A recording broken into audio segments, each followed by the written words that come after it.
안녕하세요. 과이형 강석하입니다. 그저께 2025년 1월 17일에 엑스레이 골밀도 측정기를 사용한 한의사에 대해서 1심과 같이 무죄 판결이 나왔습니다. 이게 실제 사건 내용과는 동떨어진 얘기만 나오고 있는데 설명해 드리려고 합니다. 한의사들한테 특별히 좋을 내용이 없습니다.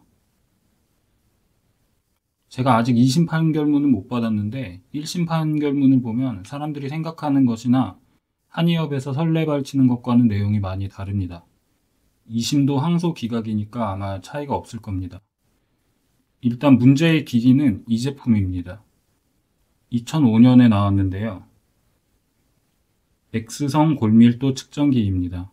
골밀도 장비는 방사선량이 적어서 위험성이 낮으니까 각종 방사선기기 규제에서 면제가 됩니다. 제가 조사해 봤는데 골밀도 측정기는 방사선량이 부족해서 성장판을 자세히 볼 수 있는 해상도가 안 나오고 그렇게 사용하기에는 부적절합니다. 그리고 골밀도를 측정하거나 어설프게 성장판을 검사해서 키가 얼마나 클지 예측하는 일도 의학적으로 적절한 일이 아닙니다. 이 제품이 그런 기능을 탑재하긴 했지만 인증을 받은 건 아닙니다. 의사들은 이런 식으로 진단하지 않는 것 같습니다. 결국은 어설픈 장비로 흉내내면서 사기치는 짓이라고 볼 수도 있겠습니다. 주진단은 진맥이고 이건 보조수단, 참고 자료일 뿐이다. 이러면 우리나라에선 인정이 되겠죠. 근데 비싼 돈 주고 한약 먹어봐야 성장에 도움될 리도 없는데 중금속 중독 위험 있으니까 혈액 검사 받아보세요. 저한테 연락 주시면 비용 지원해 드립니다. 여기 보면은 앞으로 성장할 수 있는 연도를 표기, 성장이 멈추는 나이를 표기, 이게 자동으로 나온다고 하는데 한의사는 이 자동으로 측정된 값만 썼다고 주장을 합니다. 이게 1심 판결문인데요. 수원지방법원에서 나왔고 보시면은 이 모델을 사용해서 한의사 주장이 X선 골밀도 측정기에 의하여 자동으로 추출된 성장 추정치를 참고자료로 활용했을 뿐 자동으로 나온 값만 썼다고 합니다. 골밀도 측정값을 확인하거나 골밀도 측정값을 해석해서 이용하지도 않았다고 합니다. 성장판 자체를 영상 진단한 사실이 없으므로 성장판 영상을 보고 그걸 판독해서 얘기한 것도 없다고 합니다. 이를 면허된 것 이외에 의료행위라고 할 수 없다. 이렇게 주장을 했는데 법원이 인정을 한 겁니다. 관련 법리로 대법원 초음파 판결을 인용하고 있는데 한의사가 진단에 보조수단으로 사용하게 되면 의료행위에 통상적으로 수반되는 수준을 넘어서는 보건위생상 위해가 생길 우려가 있는지, 이 장비는 방사선량이 아주 적어서 보건위생상 위해가 생길 우려가 있다고 보기는 좀 어렵습니다. 한의학적 의료행위의 원리에 입각하여 이를 적용 내지 응용하는 행위와 무관한 것임이 명백한지, 이건 좀 애매하죠. 그런데 그냥 나온 측정값만 참고로 사용했다고 하니까 어쩔 수 없는 것 같습니다. 그래서 법원의 판단은 조사한 증거에 의해서 인정되는 다음과 같은 사정을 얘기를 합니다. 내장되어 있는 프로그램을 이용한 성장 추정치가 자동으로 추출되는 기기로 그 측정 결과의 해독에 전문적 식견을 필요로 하는 것이 아니다. 전문적 지식이 필요 없는 장비라고 합니다. 그리고 피고인이 이 사건 기기로 측정한 골밀도 값이나 이 사건 기기로 촬영한 성장판 부위를 기초로 영상진단 행위를 하였다고 볼 자료가 없을 뿐 아니라, 영상진단 행위를 하면은 불법인데 영상진단 행위를 안 했다고 하니까 의료법 위반이 아니라는 거죠. 이 사건 기기에서 추출된 성장 추정치를 진료에 참고하거나 환자들에게 제공하였다는 사정만으로 서양의학적 진단을 하였다고 볼 수 없다. 성장 추정치 자동으로 나온 값만 사용했다고 주장을 했고 법원은 그냥 그걸 인정해서 전문적인 지식이 필요한 일도 아닌 것 같다 이렇게 판단을 했습니다. 피고인은 성장장애 또는 저성장증에 대하여 전통적인 한의학적 진단 방법으로 진단하면서 이 사건 기기를 보조수단으로 사용하였고 치료 행위로는 한약 처방 등 한의학적 치료 수단만을 사용하였다고 주장하고 있다. 그래서 이 사건 기기를 보조적으로 사용한 행위가 한의학적 원리에 의하지 않았음이 명백하다거나 그로 말미암아 의료행위에 통상적으로 수반되는 수준을 넘어서는 보건위생상 위해 발생의 우려가 증명됐다고 보기 어렵다. 이래서 무죄를 줬습니다.